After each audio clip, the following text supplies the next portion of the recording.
ಮಗನೇ ಕಾಲಾಗಿಯೇ ಹೋಗಬಹುದು ಪಟ ಜಗದಲ್ಲಿರುವ ಪೇಟೆಯಳು ನಲಿದಾಡಬಹುದು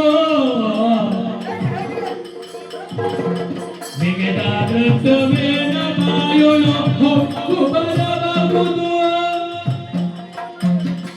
ಹೋಗುವವನ ಸಾಧ್ಯ ಚಕ್ರವ್ಯೂಹವನ್ನು ಎಂದು ಹೋಗೆಯೋ ಮಗನಿ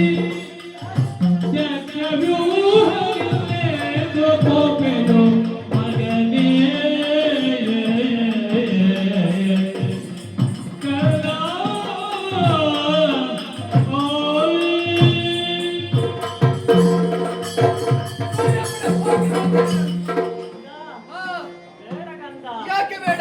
ಯಾಕೆ ಬಲ್ಲೆಯ? ಯಾಕೆ? ಅದು ಸಾಧಾರಣ ವ್ಯೂಹ ಅಲ್ಲ, ಮತ್ತೆ ಚಕ್ರ ವ್ಯೂಹ.